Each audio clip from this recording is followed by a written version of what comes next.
Pengerusi dan ahli jawatankuasa Masjid Al-Mujahidin, tuan-tuan muslimin muslimat, mudah-mudahan kita sama-sama dirahmati oleh Allah Subhanahu wa taala.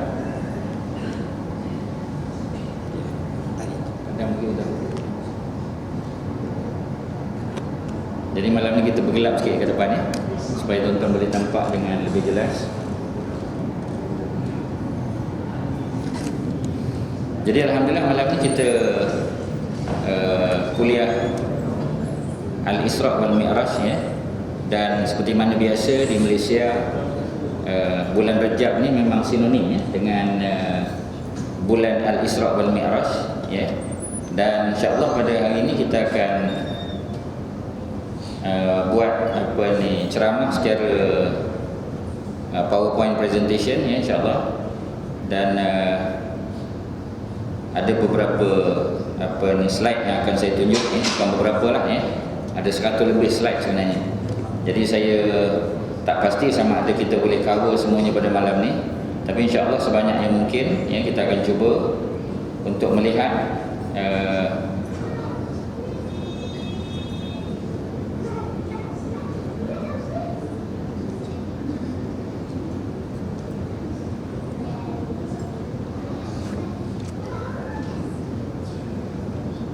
harap-harap tak ada masalah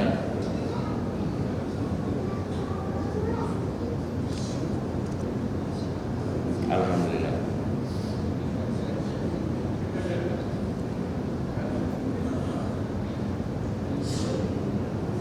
Jadi ini perbincangan kita malam ni Al-Isra' wal Mi'raj.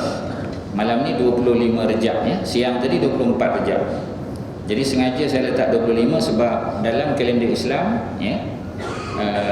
permulaan tarikh itu ialah sebaik saja tenggelam matahari Jadi oleh kerana maghrib dah masuk, kita dah selesai solat maghrib. Jadi malam ni 25 Rejab tarikh masih 24 Jun. Jadi boleh nampak jelas tuan-tuan? Okey, clear Jadi sengaja saya letak dua gambar di situ yang di sebelah kanan tuan-tuan ialah sebahagian daripada Al-Masjidil Aqsa Saya tak kata Masjid Aqsa saya kata sebahagian daripada Al-Masjidil Aqsa. Dan di sebelah kiri tuan-tuan adalah Al-Kaabah Al-Musharrafah dan Al-Kaabah Al-Musharrafah ini berada di dalam kompleks Al-Masjidil Haram yang kita akan bincangkan hari ini Jadi malam ni insya-Allah kita akan tengok dengan slide dan kajian secara semi ilmiah lah tidak terlalu ilmiah sebab pembentangan pada malam ni bukan di universiti tapi di masjid. Bukanlah maknanya tak boleh secara ilmiah, tapi nanti akan ambil masa yang agak panjang Jadi kita mula sudah tentu dengan surah Al-Isra'. Sebab di dalam Al-Quran surah yang ke-17 ayat yang pertama, surah ini dipanggil surah Al-Isra'. Walau bagaimanapun surah ini lebih popular dengan panggilan surah Bani Israel kerana daripada 110 ayatnya ada 2 saja ayat dalam surah Al-Isra' yang menyebut tentang peristiwa Isra'. Untuk pengetahuan tuan-tuan dan puan-puan, Allah tidak menyebut peristiwa Mi'raj di dalam Al-Quran yang disebut hanya peristiwa Isra' saja. Mengapa? Kita akan jawab sebentar lagi Jadi ini ayat kedua, ayat 60 yang cerita tentang Al-Isra'. Yang lain semua cerita tentang Bani Israel. Sebab itu surah ini lebih sesuai kata para ulama untuk dinamakan sebagai surah Bani Israel. Walaupun surah Al-Isra' juga tidak menjadi masalah kerana ada ayat yang pertama cerita tentang Al-Isra'. Kalau kita boleh tengok ayat ni, a'udzubillahi minasyaitonirrajim. Allah mulakan dengan tasbih subhana, maha suci Allah allazi, yakni Allah yang asra dalam bahasa Arab asra ini mesti berlaku pada waktu malam, dia tak boleh berlaku waktu siang Apa makna asra? Asra makna memperjalankan Kalau kita ada subjek sirah nabawiyah kebetulan saya mengajar subjek sirah nabawiyah di sini 2 kali sebulan untuk muslimat. Jadi ada perkataan sirah. Sirah makna perjalanan hidup, tapi asra maknanya Allah yang memperjalankan. Maksudnya Rasulullah tidak pergi sendiri bukan maknanya Nabi yang nak pergi. Macam kita lah katalah ni cuti sekolah tak lama ni, kita nak pergi ke mana, kita kata nak pergi ke Istanbul bagi contoh, ya, nak pergi ke Baitul Maqdis, maka kita beli tiket ataupun buat tempahan dengan travel agency, ya, maknanya kita yang usaha. Tetapi peristiwa Al-Isra' dan Mi'raj bukan Nabi usahakan. Ianya adalah jemputan daripada Allah Subhanahu Wa Taala. Maknanya on invitation, ya. Nabi panggil, Nabi dijemput. Kemudian bi'abdihi Allah sebut, ya. Dalam bahasa Arab abdul makna seorang manusia yang ada jasad dan roh, ya. Jadi kalau ada orang kata bahawasanya peristiwa Al-Isra' ini sekadar perjalanan roh Rasulullah, maka kita boleh tolak. Kerana kalaulah kata perjalanan Nabi itu dengan roh, itu dia panggil mimpi, ya. Macam saya sebut pada tuan-tuan, saya kata sebenarnya pukul 6 tadi saya masih berada di Astana, ya. Astana itu ialah Republik Kazakhstan, ya. Saya kata pukul 6 tadi saya minum kopi dengan Presiden Kazakhstan, ya. Saya cakap dengan tuan-tuan, tuan-tuan dah fikir pukul 6 dekat Kazakhstan, pukul 7 ustaz dah sampai sini sembahyang maghrib, ya. Kemudian saya kata dalam pukul 6 suku saya masih dengan Presiden Kazakhstan. Dia minum teh tarik, saya minum kopi radik, ya. Kami berdua minum-minum, bincang pasal isu semasa lah, ya. Sebab lepas pada PM jumpa, saya yang pergi jumpa dengan dia, ya. Kalau saya kata begitu, dalam pukul 6.30 dia kita panggil, dia babai saya, ya, di airport, ya. Kemudian dalam pukul 6.45 saya dah sampai di Sungai Buloh, sebab saya tinggal di Sungai Buloh. Tuan-tuan kata gila ustaz ni rasanya, ya. Tuan-tuan kata macam tu, ya. Jadi alhamdulillah 6.45 saya balik, saya mandi apa semua sebagainya, ambil baju Melayu kain melekat. Jadi saya bertolak 6.50, alhamdulillah sebelum maghrib saya sampai di sini. Jadi tuan-tuan kata tak munasabah, ya. Itulah pandangan masyarakat Arab jahiliah Mekah ketika Nabi kata Nabi pergi ke Baitul Maqdis dalam masa satu malam, kemudian balik pada malam yang sama, ya. Jadi apabila saya tengok tuan-tuan tak percaya, saya kata sebenarnya yang saya pergi jumpa di Astana tu ibu negara Kazakhstan, ya. Yang saya jumpa tu dalam mimpi, bukannya pergi jumpa sungguh. Saya kata kalau dalam mimpi tak ada orang tak percaya lah, semua orang percaya. Sebab itu tuan-tuan dan puan-puan, sebahagian daripada sahabat Rasulullah yang baru memeluk Islam, mereka murtad apabila mendengar cerita Nabi pergi ke Masjid Aqsa dalam masa satu malam. Itu Nabi belum cerita Mi'raj. Sebab itu kata para ulama, apabila di dalam Al-Quran cerita Isra' saja, kerana apa? Kerana Isra' pun orang dah tak percaya. Isra' orang tak percaya. Ini kan pula Mi'raj. Boleh faham, ya? Itulah di antara logik mengapa Allah Subhanahu Wa Taala tidak menyebut tentang peristiwa Mi'raj. Okey, ya. Kemudian Allah sebut Lailan. Lailan makna sebelah malam, ya. Maksud sebelah malam bukan waktu maghrib. Sebab orang Arab kalau waktu macam ni dia panggil masa'an. Sebab itu orang Arab bila dia berjumpa dengan kawan dia waktu macam ni, dia akan kata masa'al khair, dia kata, ya. Orang tu pun jawab masa'an nur. Sebab apa? Sebab ni bukan malam, ya. Ini dipanggil sebagai, orang putih panggil evening. Maknanya kalau saya mula-mula kuliah tadi, kalau kuliah saya dalam bahasa Inggeris, saya akan kata kepada tuan-tuan, selepas Assalamualaikum, saya akan kata a very good evening to every one of you. Saya akan kata evening. Saya tak akan kata a very good night, sebab kalau good night balik belaka tuan-tuan, ya. Pasal good night mana nak tidur lah. Orang Arab sama. Sebab itu Allah guna Lailan.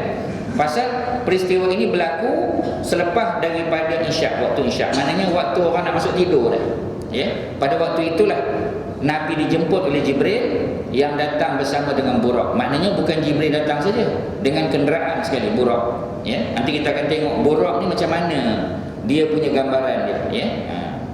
Daripada mana? Kita dah sebut, daripada Masjidil Haram, ya. Itu dia, sebelah kiri tuan-tuan. Ke mana? Ke Al-Masjidil Aqsa. Kemudian allazi barakna haulahu, yang kami, yakni Allah telah berkati sekitarnya. Cuba tuan-tuan dengar, sekali lagi. Al-Masjidil Aqsa yang kami berkati di sekitarnya. Ma haulahu, ya. Allah tak kata Masjid Aqsa tu berkat, Allah kata sekitarnya berkat. Ini kaedah cara orang Arab cakap juga, ya. Sebagai contoh macam ayat zina, kalau tuan tengok, Allah sebut la taqrabuz zina. Allah tak kata jangan berzina. Allah kata jangan dekati zina. Maknanya kalau dekat dengan zina pun tak boleh, zina lagi tak boleh lah. Itu maksud dia, Ya, ada orang dia lebih buruk, dia kata yang tak boleh ustaz, dia kata yang tak boleh mendekati, buat tak apa, dia kata. Oh, ini tak tahu fatwa siapa keluarkan. Ya, itu maksud dia. Macam orang katalah, orang kata ustaz, dia kata arak ni sebenarnya yang haram kalau mabuk, dia kata kalau tak mabuk tak haram ustaz. Ya, ini pun tak tahu fatwa daripada Islam liberal lah pun. Ya, jadi kata para ulama, apabila Allah kata barakna haulahu, ya, kawasan yang kami berkati, sekitarnya tu Allah berkati, maka kata para ulama, iza burika ma haulahu, kalaulah diberkati kawasan sekitarnya, fal barakatu fihi mudha'afah, kalau sekitarnya pun dah berkat, maka al barakah fihi, ya, keberkatan pada masjid tersebut sudah tentulah mudha'afah, berganda-ganda lagi dia punya keberkatan. Sebab tu seseorang yang solat di dalam Masjid Al-Aqsa, berapa gandaan pahala tuan-tuan? Berapa gandaan pahala? Kalau Masjid Haram Mekah 100,000 kali ganda kan? Kalau Masjid Madinah 1,000. Kalau Masjid Aqsa sebagian riwayat kata 1,000 juga. Sama macam Masjid Nabawi, ya. Cuma riwayat yang tidak dipertikaikan 500 kali ganda, ya. Okey, seterusnya, apa tujuan Allah buat Isra' Mi'raj? Nanti kita akan tengok, ya. Sebab kemungkinan tuan-tuan selama ni kita hanya cerita tentang peristiwa tersebut, tapi jarang kita cerita dia punya sebab-sebab atau peristiwa yang melatar belakangi, ya, kisah Al-Isra' wal Mi'raj. Tujuan Allah buat Isra' Mi'raj linuriyahu min ayatina, supaya kami, yakni Allah, boleh, ya, menunjukkan, memperlihatkan, mempertontonkan kepada Nabi Muhammad SAW min ayatina, sebahagian daripada tanda-tanda kebesaran kami, ya. Kalau dalam bahasa Arab min ni dipanggil min litaba'in, menunjuk kepada makna sebahagian, bukan semua, ya. Innahu, sesungguhnya dia, yakni Allah, huwa, dialah as-sami', yang maha mendengar, al-basir, yang maha melihat. Kata para ulama, sebenarnya cerita ayat ni cerita tentang kebesaran dan keagungan Allah, ya.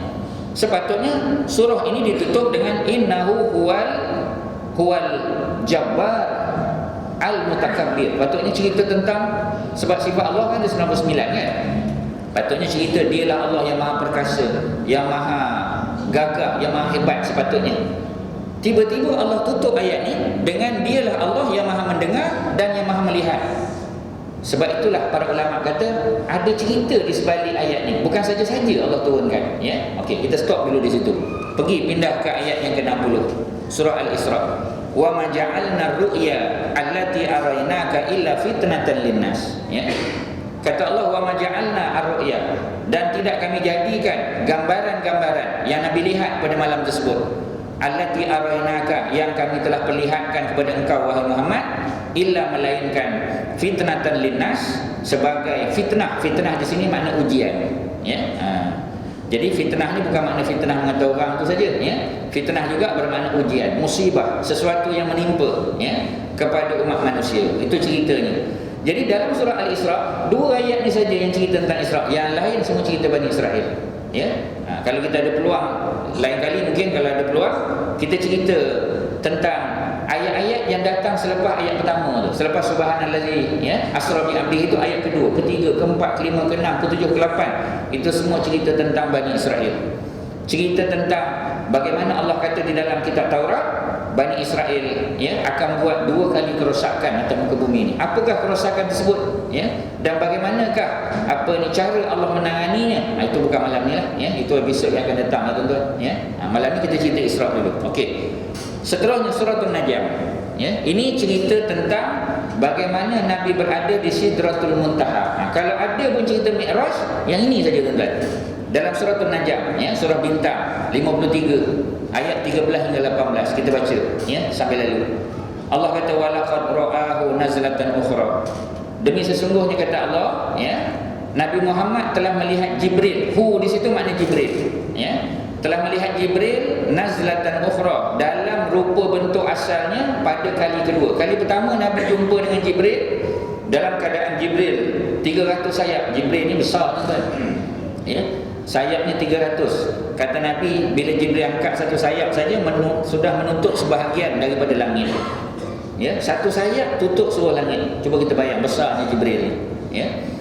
Jadi kali kedua Nabi melihat Jibril, di mana Allah kata inda sidratil muntaha, dekat dengan, di sisi, di bawah, ya, sidrah al-muntaha. Apa makna sidrah? Sidrah kata para ulama adalah pokok bidara, ya. Cuma pokok bidara di dunia ni dia berduri, pokok bidara di akhirat dia tidak berduri, ya. Di situlah, kalau saya ingat masih kecil dulu, ya, nenek saya kata di pokok sidratul muntaha ni ada daun-daun yang Nabi bayangkan macam telinga gajah. Nabi kata ni dalam hadiah saya ni, ya. Jadi pada apa ni daun-daun itu ada nama kita, ya. Jadi kalau kita demam, kalau kita sakit tu maknanya daun itu menguning, walaupun adalah masuk unsur Israeliat sikit, ya. Tapi ceritanya macam tu. Maknanya kalau gugur daun di sidratul muntaha, maknanya tak lama lah tu, ya. Maknanya kita sudah semakin dekat untuk dipanggil oleh Allah Subhanahu Wa Taala. Mengapa dipanggil sidratul muntaha? Sebab ini pokok yang terakhir yang berada di langit yang ketujuh, ya. Di sisi sidratul muntaha itu ada indaha jannatul ma'wa, ada syurga ma'wa, ya. Iz yaghsha sidrata ma yaghsha. Ketika mana, ya, bila Nabi lihat sidratul muntaha itu diliputi oleh sesuatu yang meliputinya, ya. Ini gambaran saya je tuan-tuan, ya. Bukan betul, ya. Ini bila pula ustaz pergi ke sidratul muntaha, tak pernah pergi lagi, ya. Tapi gambaran lah, kita kata macam itulah kot, ya. Tapi yang ini bukan, sebab Allah kata gambaran dalam syurga ni ialah mala ainun ra'at wala uzunun sami'at wala khatara ala qalbil bashar. Syurga ni kalau kamu bayangkan, kalau kamu fikirkan, bukan dia. Mata tak pernah tengok, telinga tak pernah dengar, ya. Apa ni, hati tak pernah apa kita panggil, yang terfikir ataupun terbayang. Itulah syurga, ya. Ma zaghal basar wa ma tagha, ya. Dan Allah kata penglihatan Nabi sebenarnya tidak menyimpang daripada apa yang dilihat. Nabi memang nampak. Laqad ra'a min ayati rabbih al-kubra, ya. Sungguh Nabi telah melihat sebahagian daripada tanda-tanda kebesaran Allah. Okey. Inilah sebenarnya ayat yang membincangkan tentang Isra, ya, ayat 1 dan 60. Kemudian Mi'raj ada sikit cerita daripada ayat 13 hingga 18. Okey. Ini sesi tengok gambar pula tuan-tuan, ya.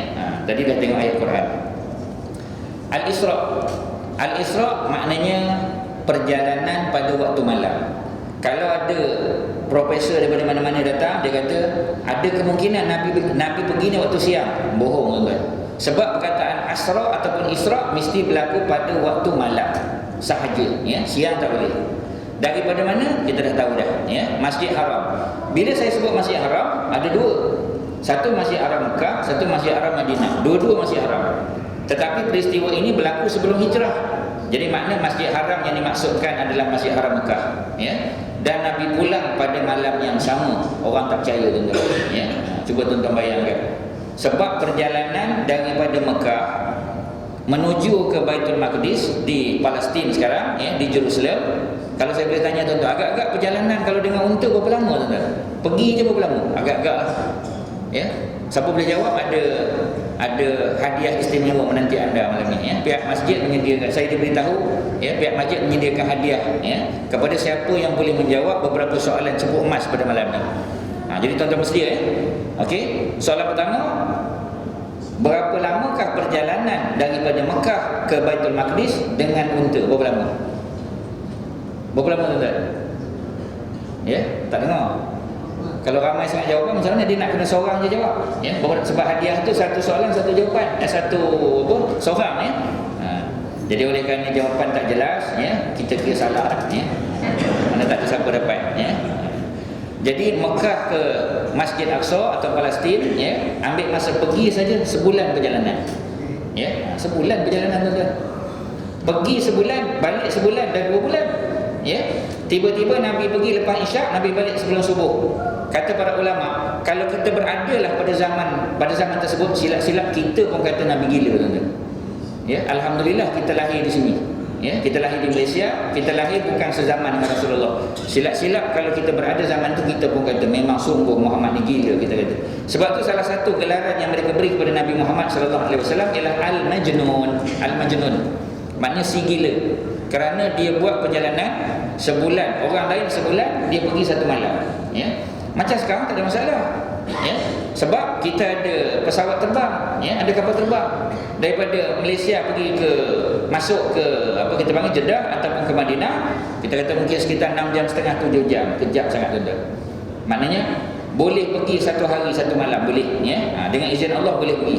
Jadi kalau dulu orang tak percaya tuan-tuan, cuba tuan-tuan tengok Mekah, ya, di bawah tu. Mekah berada di selatan, kemudian di utaranya ialah West Bank, ya. West Bank ini wilayah ataupun apa ni tebing barat yang di situlah terletaknya Al-Masjidil Aqsa. Al-Masjidil Aqsa bukan duduk di Gaza, Gaza kita masuk daripada apa ni Mesir, ya.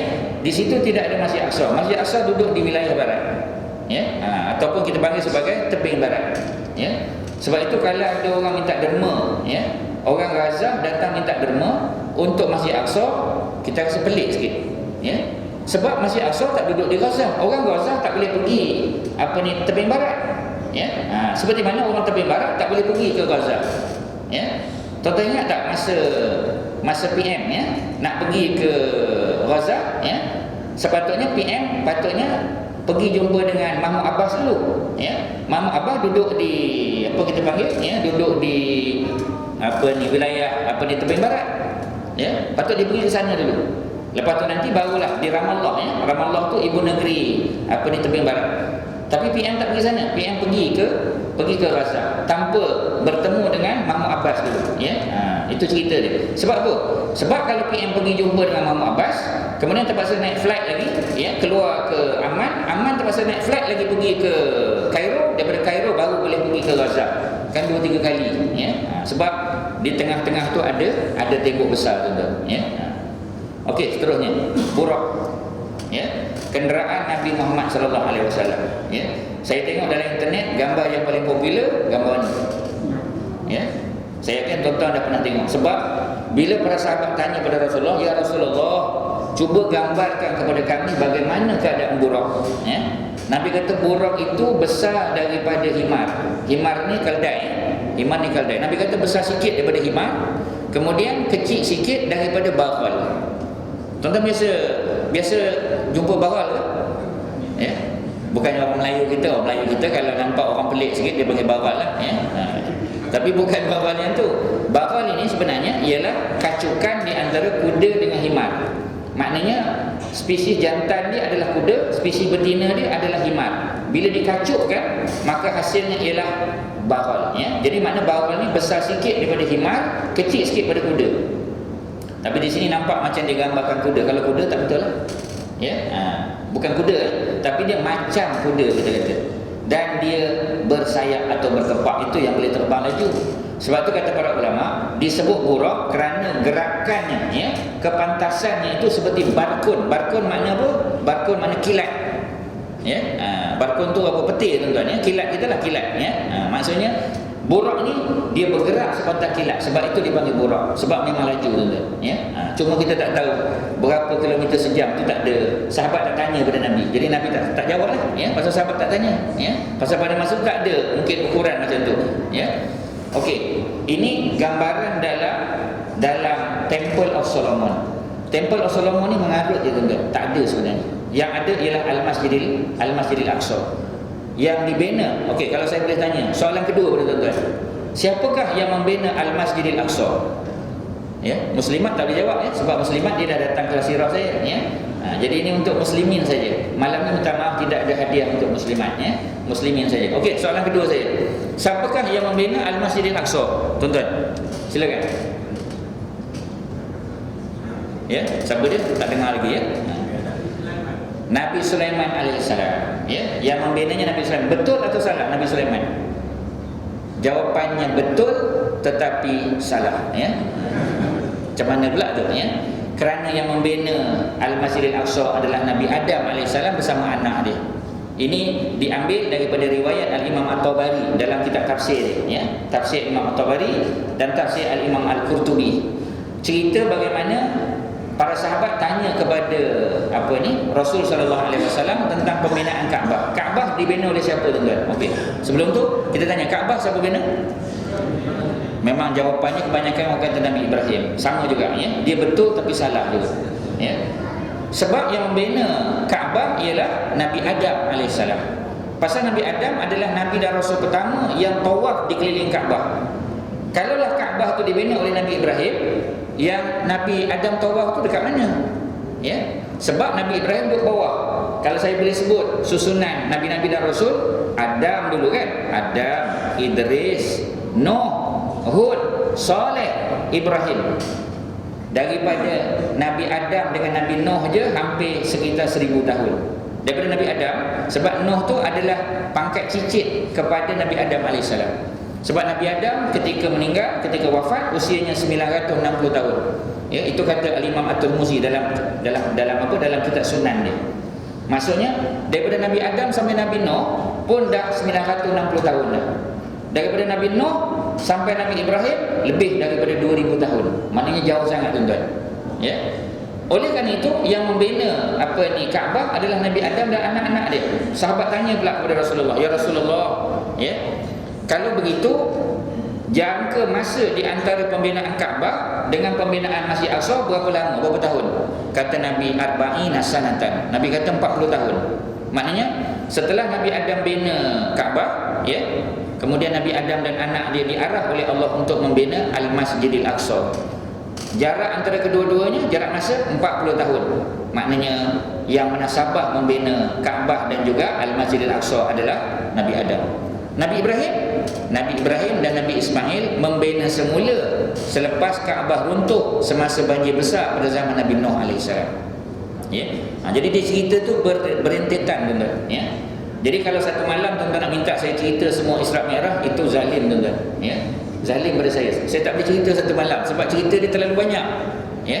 Jadi dia nak kena bersiri. Tapi tak apa, saya ringkas saja, ya. Jadi kalau 40 tahun sudah tentulah Nabi Ibrahim dengan Nabi Sulaiman jauh. Nabi Ibrahim Sulaiman ni Adam, Idris, Nuh, Hud, Saleh, Ibrahim, ya. Adam, Idris, Nuh, Hud, Saleh, Ibrahim. Ibrahim nombor 6. Ya. Bawah pada Ibrahim, Lut, Ismail, Ishak, Yaqub, Yusuf, Ayub, Syuaib, Musa, Harun, Zulkifli. Ya. Bawah lagi tak jumpa lagi Sulaiman, tak jumpa. Maksudnya berapa jauh jarak masa? Jauh tuan-tuan. Tak menasabah Masjid Aqsa dibina oleh Nabi Sulaiman, dibina oleh Nabi Adam. Tetapi kemudian apabila runtuh, ya, setelah berlakunya banjir besar, Allah perintah Nabi Ibrahim dan Ismail bina Kaabah, dan Allah perintah Nabi Daud dan Sulaiman bina semula Al-Masjidil Aqsa. Jadi sebab tu saya kata tadi jawapannya betul tapi salah. Ya, betul kerana memang Nabi Sulaiman bina, tetapi dia bina semula. Tapi yang mula-mula bina Nabi Adam AS. Ini gambaran orang Barat, ya, gambaran orang Yahudi, ya, tentang King Solomon Temple. Itu yang dia kata duduk bawah Dome of the Rock. Ya, itu bohong lah tuan-tuan. Ni gambaran ni tentang buruk. Ya, ni gambaran tentang buruk. Sebab apa? Dalam gereja ataupun sinagog orang Yahudi ni ada gambaran buruk. Sebab dicatatkan oleh Rasulullah, antara Nabi dan Rasul yang pertama menggunakan buruk ialah Nabi Ibrahim AS. Ketika Allah perintah Nabi Ibrahim bawa Hajar, ya, dengan Ismail ke Mekah, kata Nabi mereka menunggang buruk. Mana buruk yang tahu tuan-tuan? Ya, jadi maksudnya oleh kerana Nabi Sulaiman datang selepas daripada Nabi Sulaiman dan Nabi Daud datang selepas Nabi Ibrahim, maka sudah tentulah, ya, mereka sudah ada gambaran ini kerana Nabi Ibrahim itu adalah datuk nenek semua nabi-nabi dan rasul, ya. Mana daripada Ibrahim itulah dapat Ismail, keturunan Nabi Muhammad, dan juga Ishak, ya, kemudian Yaqub, keturunan Bani Israel. Okey. Ini gambaran dekat, ya. Ini kalau tuan-tuan saya ingat masa kecil dulu saya pergi kedai gunting India tuan-tuan, ya. Ini gambarnya ada. Kalau tuan-tuan betul tak, ya? Di kedai gunting ada. Tapi dia lukis gambar perempuan tuan-tuan, ya. Jadi buruk ini tidak pula digambarkan perempuan, ya. Cuma di bawah tu kalau tuan-tuan tengok, kalau saya boleh sama-sama baca dengan tuan-tuan, di sebelah kiri tuan-tuan, alhamdulillah wala haula wala quwata illa billah. Tu tak ada masalah, betul. Ya. Hazihi surah, dia kata. Ini saya baca sebiji, ya. Hazihi ini adalah surah Al-Buraq. Ini adalah gambar buraq. Saya terjemahkan, ya. Apa ni? Hakikiyah, ya, gambar buraq yang sebenar, ya. Kama ra'ahu, seperti mana yang telah dilihat buraq ini oleh khalifah, ya, khalifatul Islam As-Sayyid Abu Bakar radhiyallahu taala anhu. Ini bohong tuan-tuan. Sebab Abu Bakar tak ada masa buraq datang tu, ya. Jadi yang bawah tu salah, yang atas tu betul. Kita akan tengok nanti sebenarnya alhamdulillah wala haula wala quwata illa billah ni sebenarnya siapa yang ajar kepada Nabi Muhammad. Nanti kita akan tengok ya di hujung nanti. Okey, seterusnya ini samalah tuan-tuan ya, tak boleh lama-lama. Okey. Ini gambaran orang barat pula ya. Kalau kita pergi ke Copenhagen punya National Museum ya, ini seperti mana Sir Thomas Arnold tulis ya dalam buku dia Painting in Islam tahun 65 publish. Ya, muka surat 119 ditunjuk gambar. Mana orang barat pun percaya tentang benda ni. Ya. Cuma keadaan dia itulah ya. Tengok keadaan dia macam mana. Okey. Kita tengok secara jelas ya. Jadi di manakah terletaknya Baitul Maqdis itu ya? Jadi Baitul Maqdis ataupun Jerusalem itu ya, seperti mana tuan-tuan tengok di situ. Jadi dia dipisahkan, West Bank ini dipisahkan oleh Jordan dengan laut dengan Sungai Jordan ya. Jadi kalau tuan-tuan tengok di belah atas ni ya. Mana belah atas? Yang ini ya. Yang ini adalah Tasik Galili ya, Sea of Galilee. Kalau biasa tuan-tuan baca ataupun dengar kuliah Syekh Imran Hussein ya. Syekh Imran Hussein ni bekas khatib di Bangsa-Bangsa Bersatu. Dulu dia baca khutbah di Bangsa Bersatu. Sekarang dia tak boleh masuk US. Ya. Jadi sebab dia mengkritik pemerintah lah ya. Jadi dia sebut bahawasanya Tasik Tabariah, kita akan tengok nanti ya yang berada di sini, Tasik Tabariah ni. Tasik Tabariah inilah antara tanda-tanda akhir zaman ya. Salah satu tanda besar kiamat ialah apabila Tasik Tabariah ataupun dipanggil sebagai Lake of Tiberias ataupun Sea of Galilee ya. Apabila air Tasik ini kering, tuan-tuan ya. Semasa Syekh Imran Hussein dia lancarkan buku dia Jerusalem in the Quran pada tahun 2002. Sekarang 2014. Maknanya dah 12 tahun ya. Pada tahun 2002 ketika Syekh Imran Hussein lancarkan bukunya, dia cerita tentang maklumat yang dia buat, kajian yang dia buat masa dia duduk di Bangsa-Bangsa Bersatu. Sebab dia ada akses boleh masuk ke resource center yang duduk di Bangsa-Bangsa Bersatu United Nations ya di New York. Jadi dia kata berdasar pada bacaan dia ya, Tasik ini semakin hari semakin kurang air dia. Dia setiap hari setiap tahun tu ada dia punya penurunan dia, ada kadar penurunan dia ya. Jadi kalau saya yakin sebagian besar tuan-tuan dah pernah sampai ke ke Tiberias ni, dia dekat dengan Nazareth ya. Kita boleh naik ya, nanti kita akan tunjukkan dia punya gambar boat dia ya. Memang kedudukan dia punya takat air itu dah makin ya, dia punya sea level tu makin turun ya. Jadi daripada utara ya, maknanya daripada Tiberias ni, Tasik ni bermulalah Sungai Jordan. Sebab Sungai Jordan bermula di sini ya. Sampailah ke bawah, terus dia akan berakhir di Dead Sea ya, Laut Mati. Ini Laut Mati ya. Jadi sebab itulah kawasan ni dia panggil sebagai West Bank, sebagai tebing barat, kerana dia berada di barat Sungai Jordan ya. Maksudnya Jordan dipanggil sebagai East Bank, tapi dia tak panggil lah East Bank ya. Tapi kalau adalah istilah East Bank itu adalah Jordan ya. Jadi biasanya kita akan kita panggil ya, kita akan naik flight lah ya, flight sampai ke Amman kita akan terus ya ke Madaba dan kita akan masuk merintasi Sungai Jordan pergi ke Jericho. Jericho adalah antara bandar paling tua di dunia ya, one of the oldest city in the world ya. Lebih kurang 10,000 tahun umurnya tuan-tuan. Lama dah ya. Dan antara yang pernah berada di sini adalah Bani Israel ya. Ada seorang nabi yang dilantik namanya Nabi Yusha bin Nun. Kalau tuan-tuan rajin ya, kalau sekolah gereja dulu ya, sekolah kita panggil sekolah mana-manalah ya, sekolah gereja, kita akan baca tentang cerita seorang nabi namanya Joshua ya. Joshua tu adalah Yusha bin Nun. Kalau tuan-tuan baca surah Al-Kahfi, cerita Nabi Musa diarah oleh Allah bertemu dengan Nabi Khidir alaihissalam. Dan Nabi Musa ditemani oleh seorang anak murid dia. Anak muridnya ialah Yusha bin Nun. Tapi pada masa itu dia belum jadi nabi lagi ya. Dia jadi nabi setelah Nabi Musa diwafatkan oleh Allah nanti ya. Itu cerita Mesir pula. Hari ni kita fokus dulu yang ni. Okey, gambar Laut Mati ya. Laut Mati kita tahu ya. Ini saya tak boleh detail sebab tak ada sangat berkait dengan Laut Mati ya.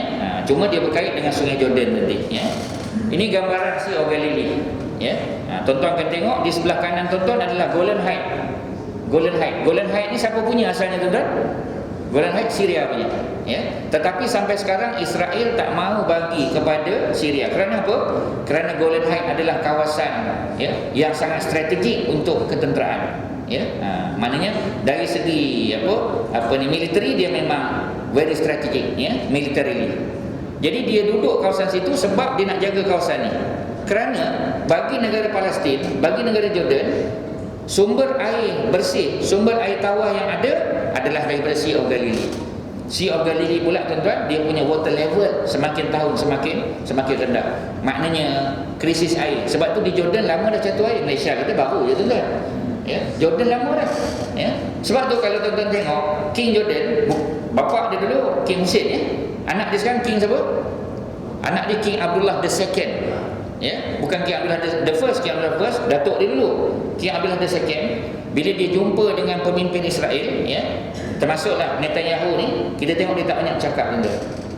Dulu saya ingat dia tak pandai cakap orang putih, ya. Tapi saya kata mak dia British, dia pun besar di UK, ya. Takkan tak pandai cakap orang putih.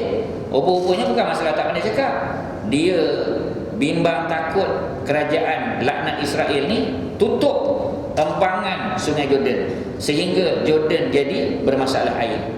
Itu masalah dia, tuan-tuan, ya. Sebab tu sekarang ni kerajaan haram Israel ni dia hanya guna air sebagai senjata mereka, tuan-tuan. Jangan banyak cakap, ya. Kalau kamu banyak cakap, kita stop je, kita tutup je. Sebab Sea of Galilee telah dikuasai oleh Israel. Dan Sea of Galilee inilah disebut oleh Al-Quran, oleh hadis Nabi riwayat Imam Muslim sebagai Buhairah Tabariyah, ya. Buhairah Tabariyah maknanya Tasik Tabariyah, ataupun dipanggil sebagai Sea of Galilee ataupun Lake of Tiberia. Sebab bandar di sebelah situ, sebelah kiri tuan-tuan ni Tiberia, ya. Ni kita boleh pergi sampai ke sini, tuan-tuan, ya. Okey, ini Tasik Tabariyah. Ni tak nampak apa-apa lagi. Okey, tuan-tuan tengok, ya. Yang ni dah ada orang dia, ya. Ni seperti yang tuan-tuan kenal lah, ya, yang duduk depan ni lah. Ini masa kita ziarah ke tempat dia, ya. Golan Heights tu di belakang saya, tak nampak, ya, sebab cuaca agak sedikit sejuk, ya. Itu kapal yang kita boleh naik. Inilah tempat yang pernah diseberangi oleh Nabi Isa AS, ya. Nabi Isa pernah seberang, ya. Ini kisah dalam Bible cukup banyak, tuan-tuan, ya. Tapi kita tak mau cerita Bible tu, pasal Bible ni banyak tukar tambah, ya. Kita cerita yang Quran sebut. Okey, ini hotel Yahudi yang dah banyak di tepi, tuan-tuan tengok, ya. Dia kuasai kawasan ni, tuan-tuan, ya. Dia pump keluar sebanyak-banyak mungkin air. Sebab itulah kita kata salah satu daripada tanda kiamat dah semakin hampir ialah apabila tasik ni semakin kering, ya. Tuan-tuan tengok gambaran dia, bagaimana water level dia semakin kurang, tuan-tuan, ya. Saya tunjuk lagi gambar, cuba tengok. Ni former water level di atas tu, ya. Maksudnya kata Syekh Imran Husin, ingat tadi saya sebut dalam buku dia Jerusalem in the Quran, Syekh Imran bagi tahu tahun 2002 mengikut kajian geologis, ya, pakar kaji air dan pakar kaji bumi, dia kata dalam masa 50 tahun tasik ni akan kering. Kalau dia punya trend, ya, dia punya apa kita panggil, dia reduce tu, ya, water level dia turun. Kalau turun trend dia sama macam sekarang, dalam masa 50 tahun akan kering. Dia cakap tahun 2002, maknanya tahun 2052 lah akan kering, ya. Sekarang ni dah 2014, maknanya dah 14 tahun, 12 tahun ni selepas dia cakap. Jadi maknanya tak lama dah, tuan-tuan, ya. Tapi jangan sedih-sedih, ya. Sebab kalau Allah nak turunkan hujan selebat-lebat seperti mana Allah turunkan pada zaman Nabi Nuh, boleh, ya. Jadi maknanya nak cerita bahawasanya kalau ikut ini, ikut kajian para saintis, ya, dalam masa 50 tahun sejak tahun 2002, maknanya tahun 2052 keringlah, tuan-tuan, ya. Tapi kalau Allah nak buat sesuatu yang luar biasa, itu semua dalam kehendak dan kemampuan Allah Subhanahu Wa Taala. Itu cerita dia, tuan-tuan, ya. Okey, Tasik Tabariyah, ya. Dia tak luas, ya. Panjangnya 21 km saja, ya. Tapi agak dalam jugalah, 150 kaki. Ini sumber air minum dan pertanian bagi negara haram Israel, bagi Palestin dan bagi Jordan, tuan-tuan, ya. Okey, susut air dia, ya. Tak apa, kita tinggalkan saja, ya, berapa dia punya susut tu. Kinneret dia kata 60 cm lower today. Ini cerita tahun 2008. Then it was last year and more than 3 meters lower than 4 years ago, ya. Maksudnya dia punya penurunan tu sangat membimbangkan, tuan-tuan, ya. Sebab salah satu tanda kiamat seperti mana saya sebut tadi, Ya'juj dan Ma'juj akan mengeringkan tasik itu. ya. Jadi Ya'juj dan Ma'juj memang belum keluar lagi, ya. Yang real punya Ya'juj Ma'juj tak keluar lagi, tetapi dah semakin berkurangan dah air dia. Cuba tuan-tuan bayar, ya. Okey. Perjalanan Nabi Ibrahim kita ambil sikit, ya. Ini zaman Nabi Ibrahim pula. Nabi Ibrahim berasal daripada Babylon, ya. Jadi makna Nabi Ibrahim bukan orang Arab, ya. Kemudian kita tahu Nabi Ibrahim dijatuhkan hukuman bakar hidup-hidup oleh Raja Nimrud atau Namrud, ya. Apabila dibakar, Allah takdirkan tak terbakar Nabi Ibrahim alaihissalam, ya, sebab Allah perintah kepada api, ya.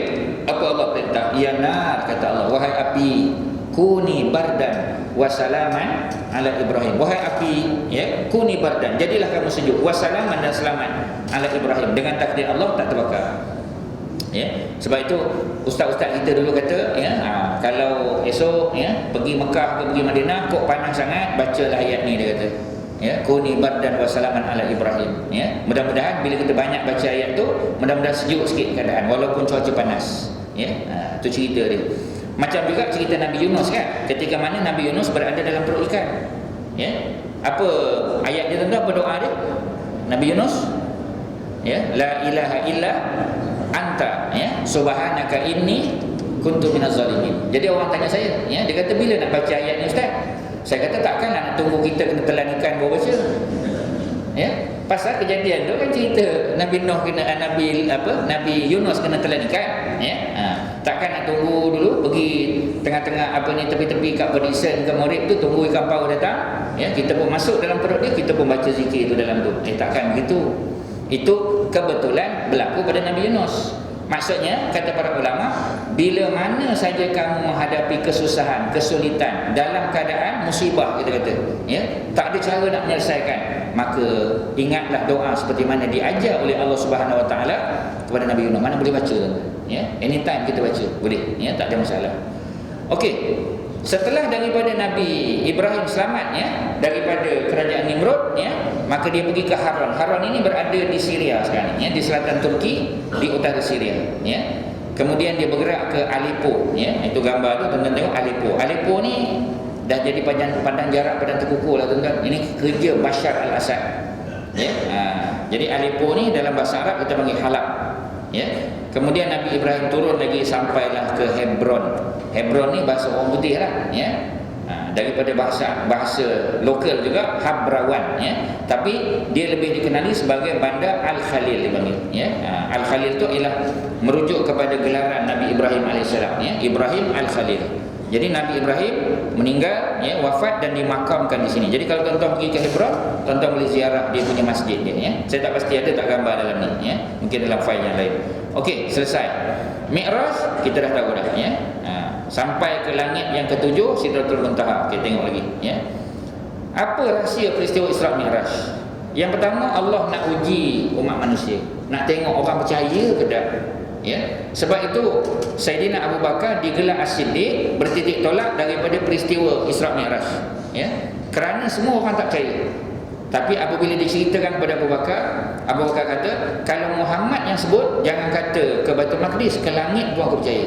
Itu baru Nabi cerita, Nabi pergi ke Masjid Aqsa saja, tuan-tuan, pun dah orang tak percaya, ya. Jadi sebab tu saya kata, kalau kita berada pada zaman itu pun belum tahu, ya, adakah kita termasuk yang menyokong ataupun yang mengingkari, ya, kejadian tersebut. Peristiwa Isra' Mi'raj menyingkap beberapa rahsia yang dapat dijadikan iktibar banyak lah, tuan-tuan, ya. Sebab tu dulu saya ingat di mana ke, ya, dia bila masuk je bulan Rejab, ya, mula cerita malam pertama 1 Rejab cerita Isra' Mi'raj, malam kemuncak 27 Rejab, mana 27 malam cerita, tuan-tuan, ya. Lamanya kita kata itu yang masuk cerita-cerita palsu, ya, pasal dah lama sangat, ya. Jadi oleh kerana lama sangat, masuklah cerita-cerita nak bagi orang sedap, tidak orang boring pula nanti, ya. Jadi masuk cerita palsu tak boleh, minta maaf, ya. Itu kita kena tapis, ya. Okey, seterusnya peristiwa Isra' Mi'raj, tak apalah, ya. Mengapa Isra' Mi'raj ini kita kata berlaku, ataupun apa kejadian yang melatar belakangi peristiwa Isra' Mi'raj? Yang pertama, kita kena ingat pada hujung bulan Syakban, kata Syekh Mubarakfuri dalam bukunya Ar-Rahiqul Maktum, ya, dia telah diterjemah dalam bahasa Inggeris, The Seal Nectar, daripada bahasa Arab, ya, Ar-Rahiqul Maktum. Itu antara kitab sirah yang paling berautoriti zaman ini, tuan-tuan, ya. ketika Rabitah Al-Alam Al-Islami, ya, apa ni, Muslim League, ketika mereka mengadakan pertandingan menulis kitab sirah. Sebab kitab sirah ni semua besar-besar, ya. Kitab yang ditulis oleh Imam At-Tabari 34 jilid, tuan-tuan. 34 jilid. Satu jilid hampir 1000 muka. Cuba tuan-tuan bayang. Siapa nak baca, tuan-tuan? Ya, memang orang tak baca. Duduk dalam library. Kalau tuan-tuan pergi ke library di UM ataupun mana lagi, ya, apa ni, UIA sebagai contoh, tuan-tuan boleh masuk tempat yang apa ni, buku apa sejarah tu, ya, History of Tabari tu, tuan-tuan tengok memang berabuk buku dia, tuan-tuan. Pasal tak ada siapa yang berani nak baru nak usik tengok 1000 muka, tak apalah, ya, bagi orang lain baca lah, ya, tak ada siapa nak baca, tuan-tuan, ya, sebab tebal sangat. Kemudian, ya, kita kata kitab-kitab lain, antaranya Ibnu Katsir pun tulis 10 jilid dalam bahasa Arab. Bila terjemah bahasa Melayu jadi 14 jilid, tuan-tuan, ya, makna tebal. Sebab bahasa Melayu dia nak cerita tentang sesuatu susah. Sebagai contoh, bahasa Arab dia nak sebut apa ni, dia sebut amun, ya.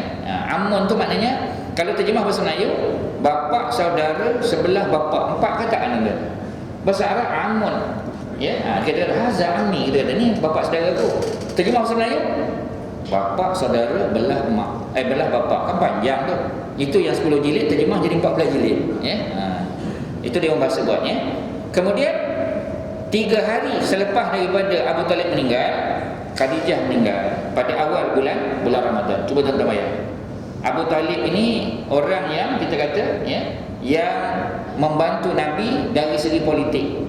Sebab orang Mekah mereka tak berani nak jentik Nabi pun tak berani. Pasal Abu Talib adalah ketua orang Mekah, Gubernur Mekah lah, ataupun Datuk Bandar Mekah kita kata. Ya.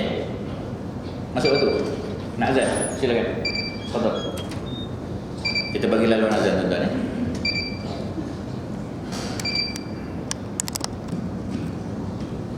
Bismillah walhamdulillah wassalatu wassalamu ala Rasulillah wa ma taufiqi illa billah. Jadi yang kedua, kematian Khadijah, ya. Lepas pada kematian Abu Talib, kita tahu dakwah Nabi makin ditekan di Mekah.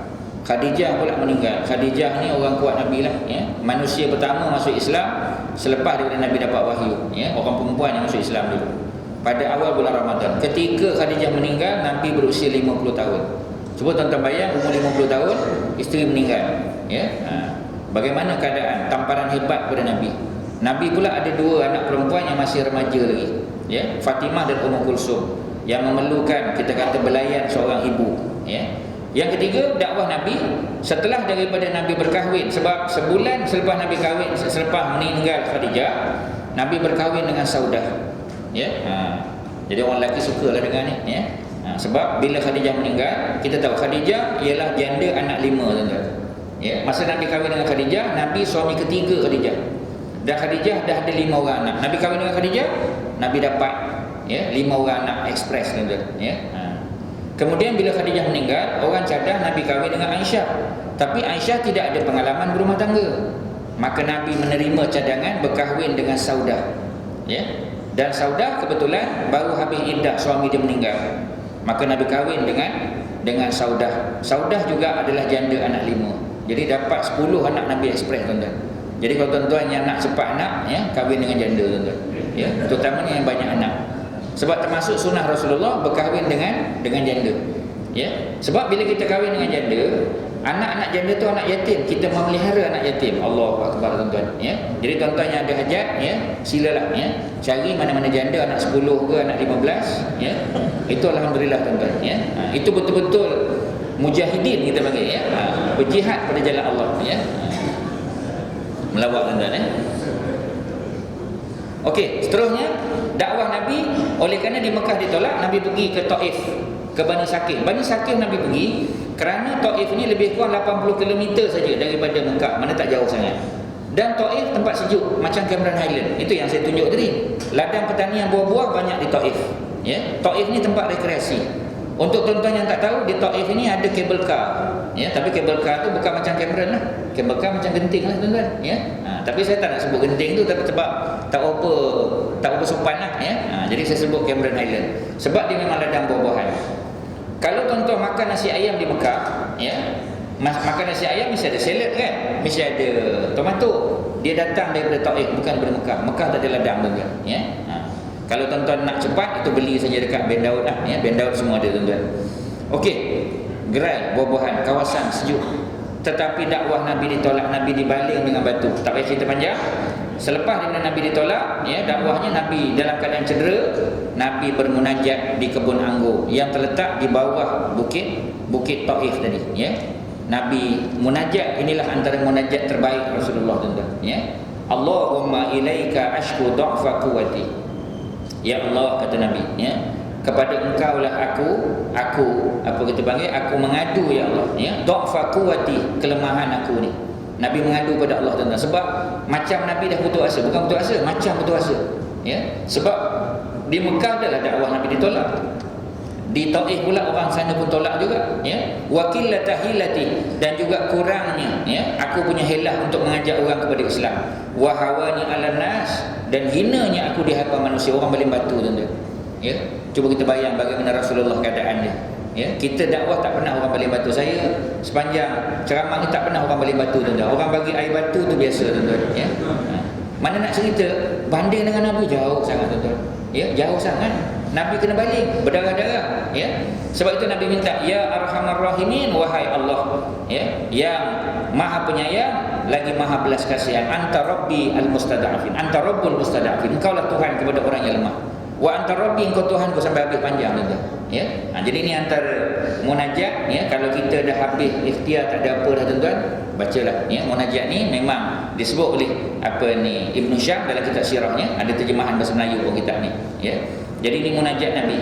Selepas daripada Nabi munajat, maka datanglah Jibril alaihissalam. Jibril datang bersama dengan Malakul Jabal. Siapa dia Malakul Jabal? Malaikat penjaga bukit, ya. Sebab ada orang ingat yang jaga bukit dan juga gunung ni Puteri Santubong, tuan-tuan, ya. Puteri Sajinjang, bukan, ya. Yang jaga bukit ni adalah Malakul Jabal, ya. Jadi oleh kerana itu Jibril offer kepada Nabi Muhammad, kalau kamu nak, ya, mana kita panggil, nak balas kepada masyarakat Taif, Malakul Jabal boleh, ya. Sebab kata Jibril, Malakul Jabal boleh ambil bukit Abi Kubais, ya, di Mekah yang istana duduk atas tu. Sebelah daripada tempat sa'i ada bukit, kan? Ada apa kita panggil, ada istana, ya, istana raja. Itu bukit Jabal Abi Kubais. Ambil satu lagi di Taif, hempak kepada masyarakat Taif. Tapi kalau tuan-tuan lah, orang baru pukul, tuan-tuan, ya, kereta pula dia langgar, ya. Tiba-tiba satu gangster datang, ya, dia kata, Haji, mau saya ambil tindakan. Tuan-tuan agak-agak macam mana? Ya, mesti tuan kata bagi mati, ya. Tapi Rasulullah tak macam tu, tuan-tuan. Itu yang kita kena belajar pada Nabi tu, ya. Nabi doakan Allah, ya, Allahumma hdi qaumi, ya Allah beri petunjuklah kepada kaum aku, fa innahum la ya'lamun, kerana sungguhnya mereka tidak mengetahui, ya. Dan doa Nabi Allah kabulkan lebih kurang 10 tahun lepas tu, tuan-tuan. Kau lah, tuan-tuan, bila Nabi doa je, semua orang Taif turun jadi Islam semua. Tak, tuan-tuan, ya. Sebab mereka mengambil masa yang terlalu lama juga. Kerana orang Taif adalah orang Arab di kawasan tanah Arab yang paling lambat masuk Islam, ya. Kerana macam tadilah datuk nenek punya kejahatan, ya, maka akhirnya lewat sikit masuk Islam. Tapi akhirnya mereka menjadi Muslim yang hebat juga, tuan-tuan, ya. Selepas daripada peristiwa ini, barulah Allah turunkan atau jadikan peristiwa Al-Isra wal Mi'raj. Sebab itulah, kalau tuan-tuan ingat ujung ayat tadi, Allah kata innahu huwas samiul basir. Maknanya dialah Allah yang maha mendengar. Allah dengar apa? Dengar munajat Rasulullah, rintihan Rasulullah. Dan dialah Al-Basir, yang maha melihat bagaimana dakwah Nabi ditolak, Nabi dibaling batu, berdarah-darah Nabi, ya. Maknanya sesuai ayat tadi ditutup dengan innahu huwas samiul basir, ya. Baru kita faham, tuan-tuan. Okey, Isra Mi'raj dengan roh dan jasad kita dah jawab, bukan dengan mimpi. Dada Nabi dibelah, ya. Jadi cerita belah dada ni sebenarnya 2 kali. Ketika Nabi kecil, semasa Nabi berada di perkampungan Bani Sa'ad, ya, masa disusukan oleh Halimah As-Sa'diyah, kemudian Nabi membesar di sana, Nabi telah dibelah dadanya, ya. Mengapa hati Nabi perlu dicuci terlebih dahulu? Apa yang boleh kita belajar, tuan-tuan? Antara rahsia terpenting ialah sesiapa yang mengharapkan bimbingan anugerah daripada Allah. Yang pertama, kita hendaklah membersihkan hati. Membersihkan hati macam mana? Banyakkan baca Quran, ya. Kita tadabbur maknanya. Kalau macam semalam hari Jumaat tu, ya, kita kata pagi Jumaat tu ni, tuan-tuan yang dah penjen ataupun banyak masa ni, ya, kita tak ada masalah pagi-pagi Jumaat, baca surah Al-Isra, baca surah Al-Kahfi. Baca maknanya satu-satu tuan-tuan, ya. Banyakkan zikir. Dan antara zikir yang diajar nanti ialah zikir yang diajar oleh Nabi Ibrahim kepada Rasulullah sallallahu alaihi wasallam. Apa zikirnya? Apa ni? Subhanallah walhamdulillah wala ilaha illallah wallahu akbar wala haula wala quwata illa billah. Itu nanti kita akan tengok ketika Nabi berjumpa dengan Nabi Ibrahim kalau sempatlah, ya. Seterusnya tak ada apalah, ya. Ini pakej penyucian hati. Dan pakej ini kita tak boleh buat sekali saja. Sebab itu walaupun Nabi pernah dibedah semasa kecil, nak naik jumpa Allah, Nabi kena dibersihkan sekali lagi. Jadi maknanya usaha untuk membersihkan hati ini dia kena konsisten, berterusan, ya. Jangan 10 tahun sekali, ya. Ataupun kita buat macam Nabi. Oleh kerana Nabi masa kecil, masa umur 6 tahun kena bedah, ya. Lepas tu tunggu pula, ya. Nabi umur 50 baru kena bedah. Maknanya kita pun ambil masa 40 tahun baru nak cuci hati, tak, ya. Setiap hari, setiap masa kita buat. Imam di Masjid Al-Aqsa. Kita tengok yang mana satu Masjid Al-Aqsa, ya. Yang selama ni mungkin kita rasa yang mana tuan-tuan? Yang hitam ke yang kuning? Masjid Al-Aqsa. Ya, ada jawapan tu yang hitam kan? Jawapan lain? Jadi kalau jawapan yang hitam dia betul tapi tak tepat, tuan-tuan. Kalau kuning pun betul tapi tak tepat juga, ya. Di mana kawasan dia kita akan tengok sekejap lagi, ya. Okey, menjadi imam, ya. Al-Masjidil Aqsa maknanya masjid yang paling jauh daripada Mekah, ya. Okey. Ini di luar dekat hotel yang kita duduk biasa, ya. Kalau saya bawa jamaah biasanya kita duduk di hotel tersebut, Holy Land Hotel nama dia. Dan kita masuk ke apa ni? Inilah the old city of Jerusalem. Ini dia punya apa? Fortress dia, tuan-tuan, ya. Okey. Ini pintu besar dia, pintu utama dia, ya. Ini kita boleh masuk daripada pintu utama ni, ya. Ini jalan nak pergi ke situ, ya. Ini jamaah yang ikut saya lah, ya. Jadi biasanya nak pergi ke masjid kita akan lalu jalan ni, ya. Sebab apa, tuan-tuan? Sebab balik baru berjalan ni. Pasal apa pergi tak boleh lalu jalan ni, tuan-tuan? Kalau pergi lalu jalan ni orang tak boleh semayang nanti, tuan-tuan. Orang shopping, ya. Jadi biasa kita lalu yang ni dulu, ya. Pergi lalu ni, ya. Balik alhamdulillah baru lalu ni, tuan-tuan, ya. Supaya kita punya solat tak terganggu, tuan-tuan, ya. Kalau tidak nanti tak khusyuk solat, ya. Ini kawasan bazar kalau kita masuk daripada pintu tadi, ya. Pintu mana? Ni pintu ni. Ya, kalau kita masuk pada pintu ni, kita akan terus berjumpa dengan kawasan jual-jual ni, tuan-tuan. Ini suasana di sana, tuan-tuan, ya. Okey. Ini dalam the old city of Jerusalem, ya. Okey, ini pandangan waktu nak maghrib. Maknanya kalau kita datang daripada hotel kita tadi, kita akan bertemu dengan Dome of the Rock. Ini semua adalah kawasan Masjid Aqsa, ya. Di mana-mana pun di sini, termasuk di bawah pokok, tuan-tuan boleh solat tahiyatul masjid. Sebab seluruh kawasan ini adalah Al-Masjidil Aqsa, ya. Okey, ini waktu maghrib, ya, dekat-dekat nak maghrib. Jadi itu gambaran dia. Ini dalam masjid, ya. Kalau tuan-tuan kenal sebelah kanan saya tu, ya, sebelah kiri saya, ya, Ustaz Dasuki, ya. Dia pun ikut rombongan kita pada masa tu, ya. Ini dengan imam satu masjid Al-Aqsa, ya, Syekh Ali, ya, Syekh Ali Al-Abbasi ni. Jadi alhamdulillah lepas solat subuh biasanya kalau ada imam besar saya ambil imam besar. Kalau tidak kita akan bawa Syekh Ali untuk bagi tazkirah lah, ya. Jadi ini tazkirah subuh, ya, dengan Syekh Ali, ya. Kemudian ada sebahagian rombongan daripada Turki, ya. Ini dalam masjid, tuan-tuan, ya. Ini dia di luar. Kalau kita pergi Masjid Haram Mekah, ya, nak jumpa dengan imam besar minta maaf, tuan-tuan. Ya, saya pun jumpa Syekh Abdul Rahman Sudais, ya. Boleh salam-salam, boleh peluk dengan dia di Masjid Shah Alam, tuan-tuan. Masa dia datang Kuala Lumpur sini, ya. Di Mekah tak boleh, tuan-tuan, jauh sangat. Tapi Masjid Al-Aqsa, imam hantar kita balik, tuan-tuan. Oh, imam hantar, tuan-tuan, ya. Patutnya kita hantar dia balik, dia hantar kita balik, ya. Cuba tuan-tuan tengok sampai ke atas dia hantar ni, ya. Jadi apakah yang dibisikkan oleh imam kepada ustaznya tadi, ya. Itu masa lain lah kita cerita, tuan-tuan, ya. Malam ni tak boleh lah, ya. Okey, seterusnya, ya, kita nampak Masjid Aqsa, ya. Ini dekat tengah ni tempat wuduk ni, tuan-tuan, ya. Ni ada air ni, kita ambil wuduk di sini, ya. Okey, inilah tempat di mana Nabi Muhammad sallallahu alaihi wasallam mengimamkan, ya, solat yang diikuti oleh 124,000 nabi-nabi dan rasul. Cuba tuan-tuan bayang, ya. Jadi 124,000 nabi-nabi dan rasul. Sebab dalam hadis Ibnu Hibban, jumlah rasul-rasul 300 lebih. Jumlah Nabi-Nabi 124,000 orang. Tapi yang disebut namanya dalam Quran tu yang 25 yang tuan-tuan faham tu lah, ya. Adam, Idris, Nuh, Hud, Salih sampailah Zakaria, Yahya, Isa, Muhammad sallallahu alaihi wasallam. Tapi jumlah keseluruhan 124,000. Ini di mana berada ni? Tempat ni berada di bawah Masjid Kubah Hitam tadi. Ya. Ni di bawah. Sebab itu tuan-tuan pergi ke Masjid Aqsa, ada 2 masjid atas dan ada 5 masjid ke bawah. Jadi biasanya orang duk ingat atas ni masjid, bawah pun sama tuan-tuan, ya. Okey. Menjadi imam di Masjid Aqsa, Nabi menjadi imam kerana apa tuan-tuan? Kerana Jibril nak bagi tahu sudah berpindah kepimpinan daripada Bani Israel kepada Rasulullah dan umatnya tuan-tuan, ya. Beruntung kita. Okey, ini gambaran daripada atas. Ya. Maknanya seluruh kawasan ni.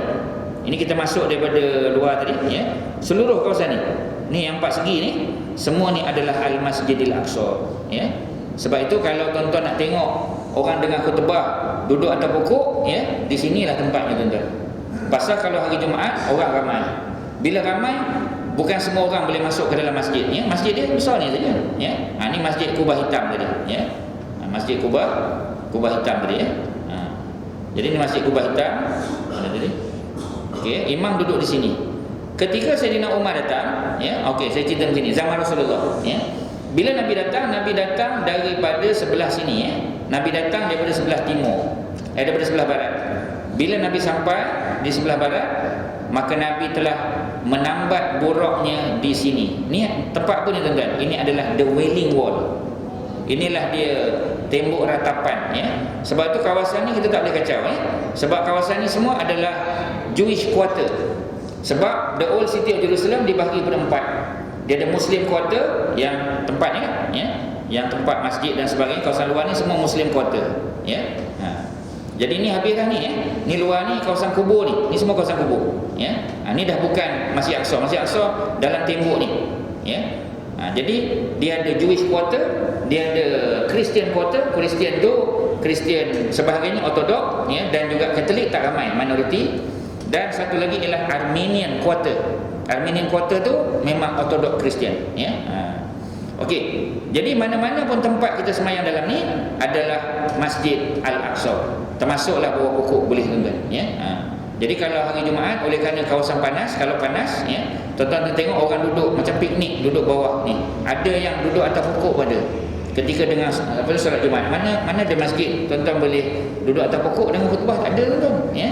Ni antaranya masjid yang boleh, ya. Jadi ketika Sayyidina Umar datang, Umar ditemani oleh penasihat peribadi bagi beliau, yakni apa kita panggil, siapa namanya? Tak ingat nama dia. Jadi dia telah memberi nasihat kepada Sayyidina Umar, ya. Sebab Umar tanya, di manakah Rasulullah solat? Jadi setelah Nabi menambat burak di sini, the Wailing Wall, ya, Ka'ab bin Ahbar nama dia, ya. Jadi Ka'ab bin Ahbar asalnya orang Yahudi, tetapi, ya, dia telah masuk Islam dan Umar ambil nasihat daripada dia, tuan-tuan. Mana Umar lantik dia sebagai salah seorang penasihat Umar. Maka seterusnya Nabi dibawa oleh Jibril untuk solat di bawah Dome of the Rock. Ni Dome of the Rock, ya. Di bawah Dome of the Rock, di situlah, ya, ada tempat yang orang selalu panggil batu tergantung lah, the Hanging Rock tu, ya. Sebenarnya bukan the Hanging Rock pun, ya. Tuan-tuan akan tengok nanti, saya akan tunjuk gambar dia. Nabi solat di bawah ni sebab kawasan tu kawasan gua. Nabi solat 2 rakaat tahiyatul masjid. Sebab tu orang yang dah tahiyatul masjid di sini, dia masuk pula Masjid Burak, ya. Ni kawasan Masjid Burak, ni kawasan Masjid Aqsa yang sekarang. Ada masjid lagi bawah ni, ada masjid lagi bawah ni, ya. Ada 4 atau 5 masjid di sini, tak perlu lagi tahiyatul masjid. Sebab the whole area ni adalah satu masjid yang sama, ya.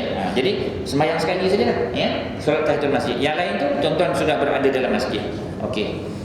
Jadi selepas Nabi solat di sini 2 rakaat, ya, maka Nabi dibawa oleh Jibril untuk pergi ke kawasan ni, masjid ni, tapi di bahagian bawah, tempat yang saya tunjuk tadi.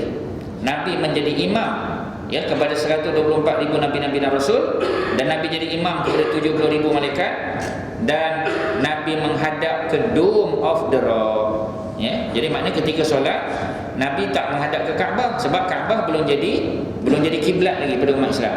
Nabi menghadap ke Dome of the Rock, facing Dome of the Rock. Maksudnya Dome of the Rock adalah Masjid Aqsa yang asal, tuan-tuan. Sebab itulah Nabi tidak dimi'rajkan daripada Masjid Kubah Hitam. Nabi dimi'rajkan daripada Dome of the Rock juga, ya. Jadi maksudnya Dome of the Rock itulah masjid asal. Sebab itulah orang Yahudi nak sangat Dome of the Rock ni di kawasan, ya. Ini tempat digali. Ni tuan-tuan tengok. Tuan-tuan boleh nampak, ya?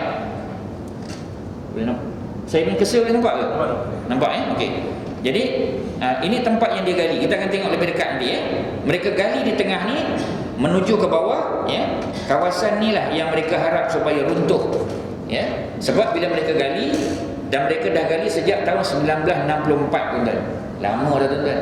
Sebab itu kata sarjana Islam, kalaulah berlaku gempa bumi yang apa kita panggil bukannya yang kuat sangat, dalam skala 4.4, ya, 4.4 4.5 skala Richter sudah boleh merobohkan dua-dua masjid, tuan-tuan. Ya, jadi kita berdoalah mudah-mudahan tak akan berlaku lah, ya, di kawasan tersebut, ya. Sebab ini alasan orang Yahudi untuk membina Haikal Sulaiman, ya, Temple of Solomon di sini, tuan-tuan, ya. Jadi keseluruhan kawasan ini adalah Masjid Aqsa. Saya harap saya telah menjawab soalan, ya. Semua ni, ini apabila zaman Sayyidina Umar datang, Umar tanya, di mana Nabi solat? Nabi solat di dua-dua tempat. Tapi kiblat di mana? Tempat yang paling dekat dengan kiblat, tempat paling dekat ialah di sini. Sebab itulah di sini Sayyidina Umar arahkan supaya dibina tempat solat, maknanya masjid dibina di sini, ya, bukan di Dome of the Rock. Tapi Dome of the Rock digunakan untuk solat, ya, semua kawasan ni.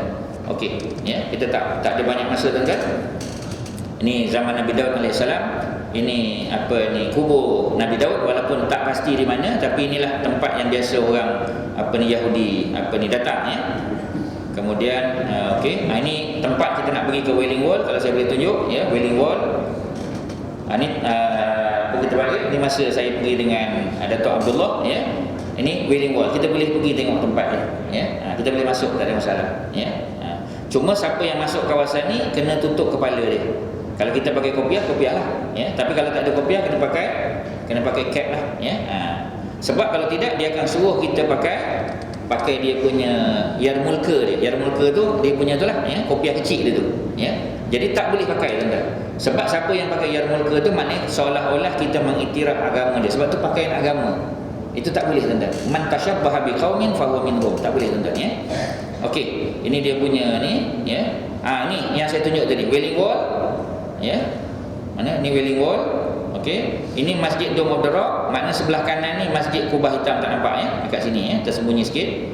Dan inilah terowong yang mereka gali, tuan-tuan, sejak 1964. Dah lama dah, tuan-tuan, ya, dah berpuluh tahun dah, ya. Lebih pada 50 tahun mereka dah gali. Sebab tu mereka dah sampai ke mana wallahu alam kita tak tahu, ya. Tapi yang pasti mereka dah betul-betul sampai di bawah Dome of the Rock dan juga Masjid Kubah Hitam, ya. Itu tempat dia gali, tuan-tuan, ya. Okey, ini Yahudi Qarain. Saya nak tunjuk bagaimana orang Yahudi yang sebenarnya. Kalau kita tengok Ortodok, mereka sembahyang macam kita, tuan-tuan, ya. Yang ngangguk-ngangguk itu yang pemalas itu, ya. Maknanya yang simple saja. Tapi kita tengok dia sujud macam kita, tuan-tuan. Sebab solat Nabi Musa, solat Nabi Adam, solat Nabi siapa pun semuanya sama macam solat kita. Rakaat saja yang berbeza. Sebab itu semasa Nabi di Mekah, ya, kata para ulama sirah, sebelum Isra' dan Mi'raj, sebab Isra' Mi'raj, ya, dia berlaku selepas 10 tahun Nabi dapat wahyu. Maknanya the first 10 years tu Nabi belum lagi diarahkan oleh Allah untuk sembahyang 5 waktu macam sekarang. Jadi sembahyang yang Nabi ikut, kata sebahagian para sejarawan, mengikut seperti mana solat Nabi Ibrahim alaihissalam, yakni 2 rakaat siang dan 2 rakaat malam, ya. Sebab tu bila Isra' Mi'raj ni ramai orang kata kalau Isra' Mi'raj tak ada kan bagus, tak dia kata, ya. Pasal kalau tak ada kita ikut macam Nabi Ibrahim, 2 rakaat siang 2 rakaat malam, kan syok tak dia kata, ya. Jadi itu Nabi Ibrahim. Kita nak dapat kelebihan umat Muhammad ni lah, kita kena buat macam sekarang, tuan-tuan, ya. Tengok dia berdoa, lepas pada solat berdoa dia, tuan-tuan, angkat tangan juga, ya. Jadi cerita Hari Muslim ni panjang, saya nak ringkas saja sebab kita sudah berada di penghujung, tuan-tuan, ya.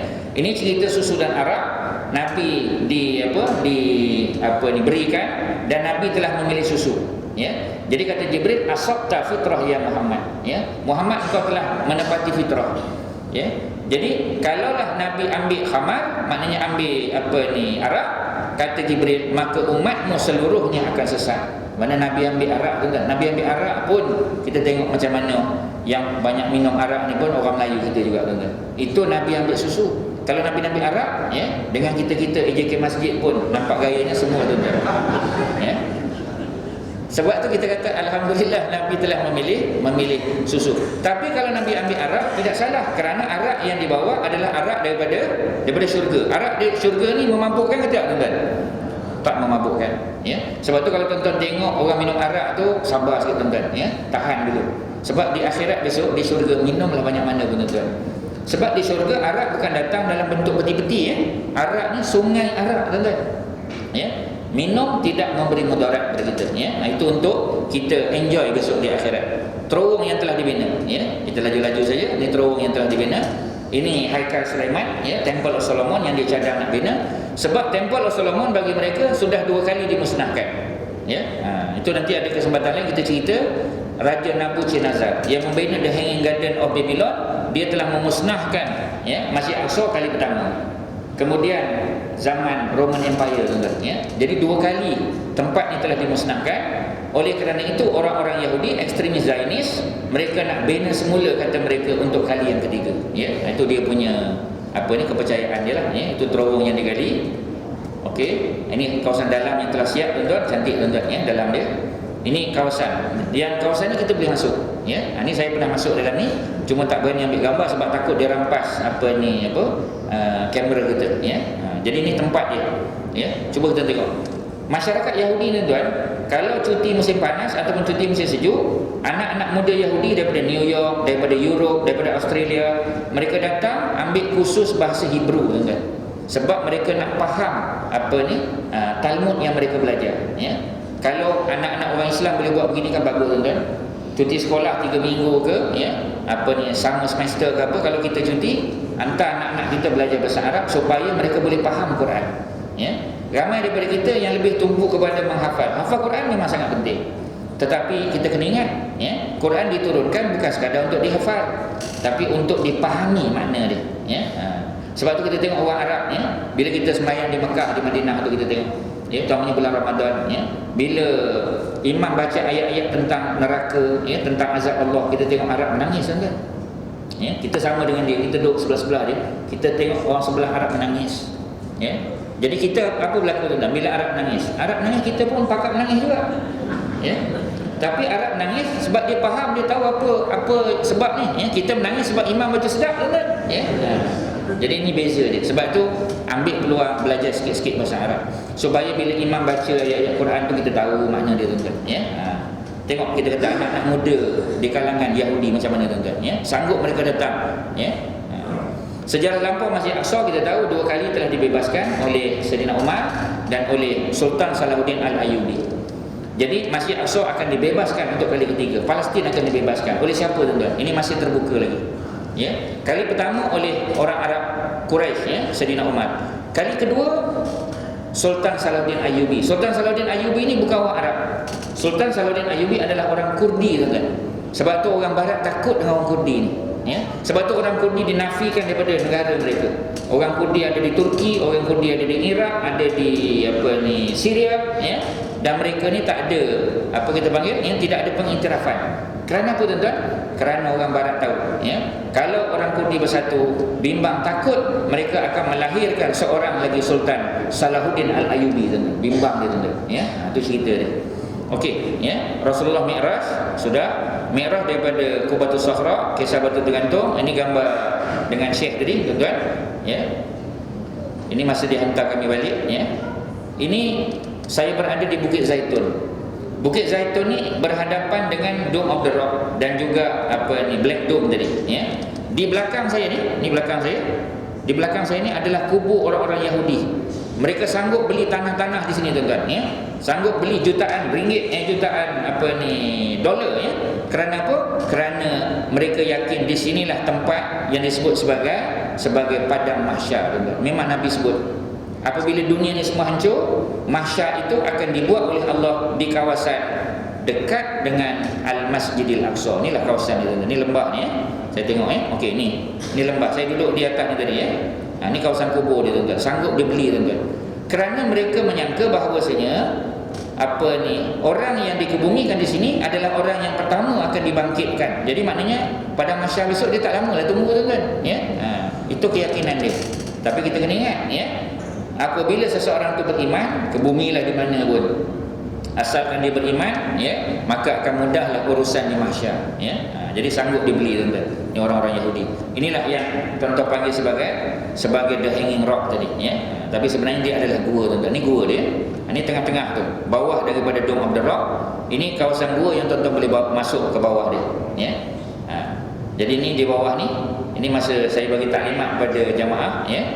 Jadi tuan-tuan turun tadi daripada atas tadi tu, ni tempat masuk ni, ya. Bila tuan-tuan turun, maka ini turun dekat sini, ya.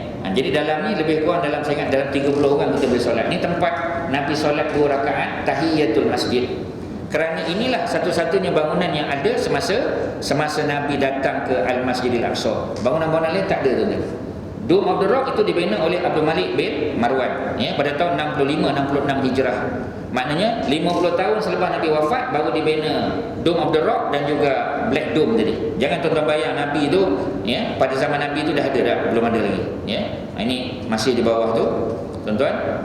Kemudian yang lain tu kita laju-laju sajalah, ya. Beberapa kejadian, ini saya yakin tuan-tuan dah biasa dengar lah, ya. Kejadian yang dilihat oleh Nabi, antaranya orang pecahkan kepala kerana malas solat, ya. Ini gambaran-gambaran dia. Orang makan daging busuk, ya. Orang yang mengamalkan aktiviti seks songsam tadi lah, ya. Kemudian orang yang makan riba ni kena ambil perhatian, tuan-tuan, ya. Sebab sekarang ni sistem perbankan Islam dah ada, ya. Jadi sistem takaful dah ada, ya. Sistem apa kita panggil, apa ni, tinggalkanlah sistem konvensional, tuan-tuan, ya.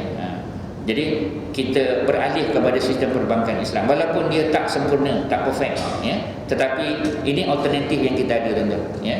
Jadi tolong kita kata apa ni, pindahkan, ya, investment tuan-tuan daripada konvensional kepada yang apa ni, syariah compliant. Tolong, tuan-tuan, ya.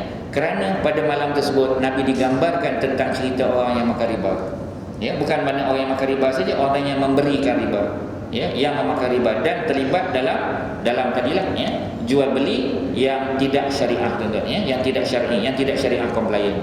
Okey, seterusnya ganjaran sudah kita sebut tadi, ya. Cerita orang yang memikul beban sama juga. Ini jawatan. Ramai orang dah ada jawatan, nak lagi jawatan. Nak lagi jawatan, ya. Dia gila dan tamat kuasa. Sedangkan dia tak mampu nak laksanakan tugas itu dengan sempurna, ya. Jadi kita ambil perhatian apa yang telah disebut oleh Rasulullah ni, tuan-tuan, ya. Orang yang gunting lidah kerana apa?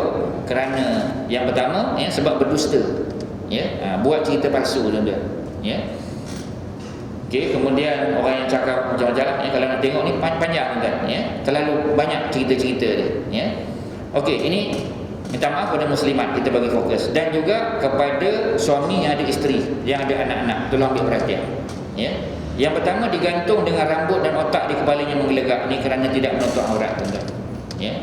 Digantung dengan lidah, ya, kerana isteri-isteri yang suka menyakiti hati suami, ya, diungkit-ungkit, ya. Tolong ambil perhatian, ya. Sampailah bawah tu banyak, tuan-tuan, ya, yang memotong badan dia sendiri, ya. Kemudian wanita yang kepalanya seperti khinzir, badannya seperti keldai, kerana suka memfitnah, mengadu domba, suka orang bergaduh, ya. Kemudian wanita yang rupanya berbentuk anjing dan beberapa ular serta kalajengking, kerana apa? Kerana suka marah pada suami, ya, dan memfitnah orang lain. Jadi ini antara benda-benda yang saya yakin tuan-tuan dah biasa dengar, ya. Tapi saya sebagai tazkirah peringatan saja, ya. Okey, ini gandaan panasnya api neraka, ya, waliyadzubillah. Kemudian riwayat tidak sahih ni banyak, tuan-tuan, ya. Jadi ini tak payah sebutlah, ya. Jadi walaupun riwayat ini tidak sahih, tetapi sebagai pengajaran tu tak ada masalah. Cerita Masyitah tu saya tak masukkan kerana riwayat ini tidak sahih, ya. Tetapi sekadar untuk kita mengambil pengajaran dan iktibar daripadanya, itu silakan, tak ada masalah, ya, boleh.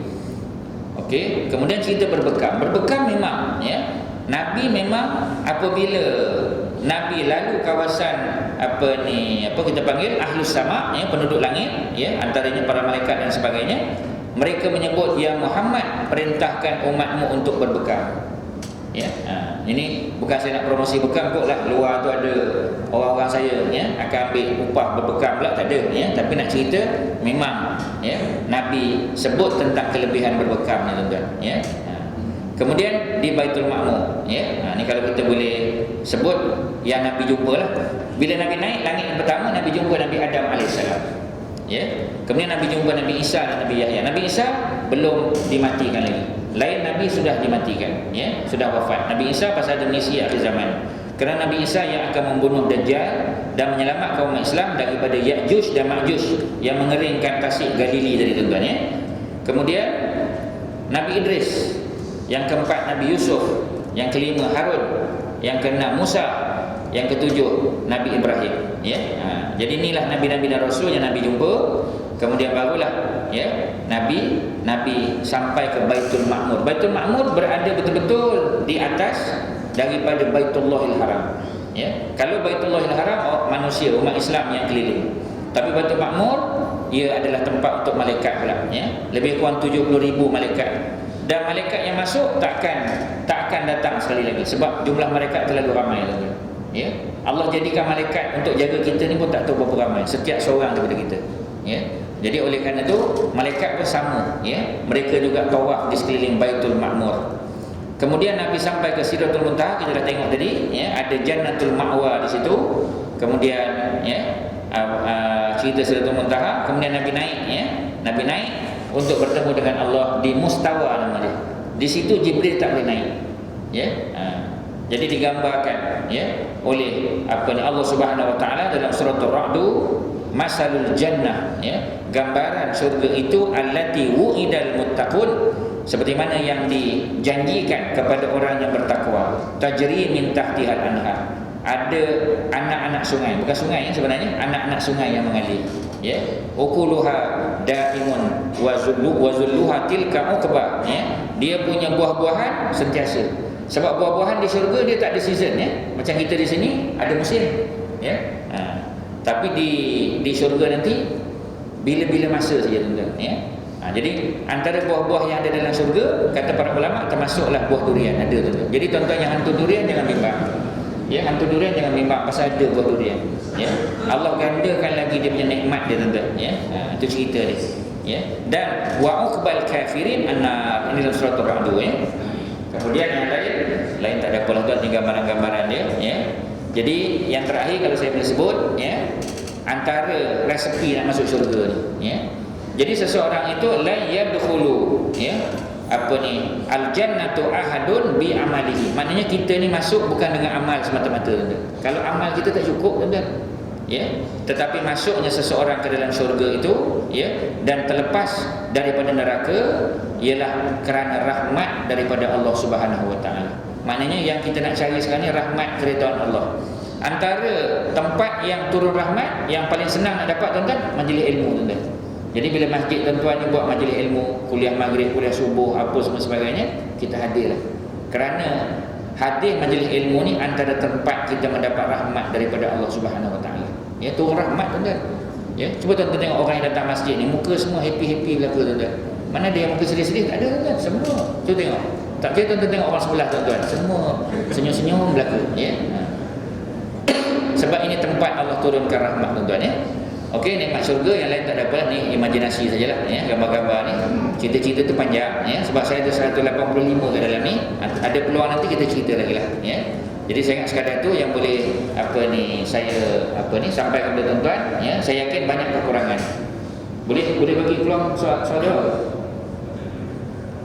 Kalau nak tanya boleh 1-2 soalan silakan. Ringkas saja. Tapi yang ni dah tak ada hadiah ya, hadiah yang tadi ya. Yang ni sudah tidak ada hadiah lagi. Ya, silakan. Kalau ada soalan? Ya. Ustaz kata yang membebaskan Baitul Maqdis dan ketiga belum yang pada. Yang membebaskan yang ketiga belum ada lagi. Siapa? Ustaz ada gambar kata akan ada dibebaskan. Saya cerita tadi tentang masyarakat Kurdi ya, orang Kurdi yang memang orang barat tahu ya. Sebab orang Kurdi ni sebahagian daripada para ulama dalam dunia Islam yang hebat-hebat sekarang ni, mereka ni bukan orang Arab.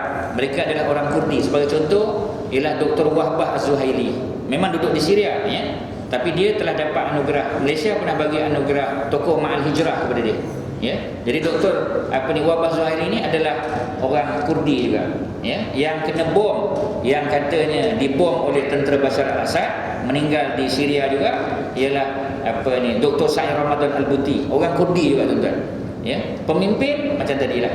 Allah telah takdirkan manusia kedua yang berjaya membebaskan Al-Masjid Al-Aqsa ialah Sultan Salahuddin Al-Ayyubi dan keturunan dia.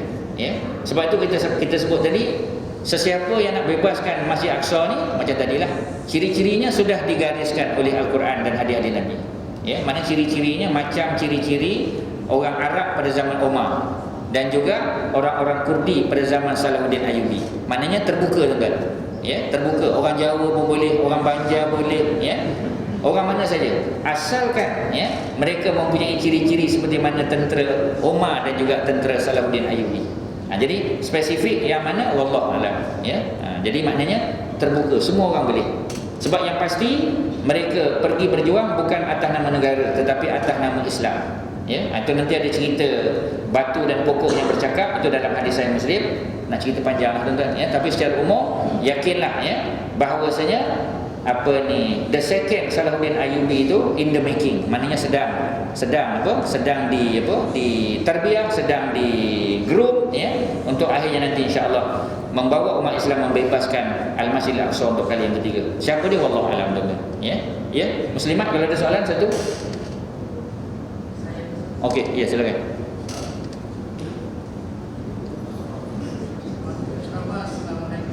Waalaikumsalam. Saya dah lama fikir tentang satu aspek dari segi bahasa. Itu nama bagi jannah, syurga dan neraka. Saya tak tahu macam mana datangnya dalam bahasa Melayu. Oh, perkataan syurga dan neraka. Sebab dalam Sanskrit. Agama Hindu, Ya. digunakan perkataan syurga dan neraka. Oh, ada dalam Sanskrit, ya. Jadi kalau boleh, itulah lama bertahun-tahun saya fikir buat cadangan. Tolonglah pilih nama yang khusus bagi Islam yang ada di dalam Al-Quran. Ya. Ya, terima kasih atas cadangan tadi. Jadi terbuktilah ya daripada kajian tuan kita dalam bahasa Sanskrit ada perkataan hampir-hampir dekat dengan syurga dia lah, ya. Syurg dan ner, ya. Maknanya tu bahasa Sanskrit. Boleh tak kita cadangkan supaya gunakan bahasa Al-Quran? Memang sekarang ni kita dah guna pun. Antaranya kita dah sebut jannah, kan? Orang dah sebut jannah, ya. Ashabul jannah. Jadi jannah tu lebih tepat untuk menggambarkan syurga kerana ia adalah bahasa Al-Quran. Kemudian kalau neraka, memang kita sebut nar. Kita boleh sebut Rabbana atina fid dunya hasanah, kan? Wa fil akhirati hasanah wa qina azabannar. Memang kita dah sebut. Ya. Jadi memang cadangan tuan tadi memang betul sangat. Sebab apabila perkataan tu ada dalam Quran, yang afdal kita gunalah perkataan tu, ya, jauh daripada kita guna bahasa-bahasa lain. Cuma kita kena ingatlah, ya, sebab kita di Malaysia ni dulu sebelum Islam datang orang Hindu, datang orang Buddha, ya. Jadi oleh kerana itulah perkataan-perkataan seperti syurga, neraka dan sebagainya diguna pakai oleh masyarakat kita, ya. Kerana pada masa itu Islam belum datang lagi. Bila Islam datang, barulah, ya, kita berpindah pula kepada istilah-istilah Al-Quran, ya, dan hadis-hadis Nabi sallallahu alaihi wasallam. Okey, ada lain? Last? Kalau ada? Tak ada, ya. Jadi kalau tak ada, sekali lagi saya merakam kejutan terima kasih, ya, jazakumullah khairal jazak pada pihak masjid yang bagi peluang saya untuk bukan nak mengajar, berkongsi. Saya yakin sebagian tuan-tuan dah dengar benda apa yang saya nak sampaikan ni. Tetapi sebagai tanggungjawab saya, ya, sebagai seorang dai, sampaikan, ya, walaupun kita kata walau ayatan, walaupun satu ayat, ya. Jadi saya harap semoga apa yang saya sampaikannya dalam bentuk multimedia presentation ni, mudah-mudahan PowerPoint presentation dapat memberikan lebih lagi kefahaman, ya, kepada kita tentang persoalan Al-Isra wal Mi'raj. Ya, sekali lagi jazakumullah khairal jazak. Wa sallallahu ala sayyidina Muhammadin wa ala alihi wa sahbihi wasallam. Walhamdulillahirabbil alamin. Assalamualaikum warahmatullahi wabarakatuh.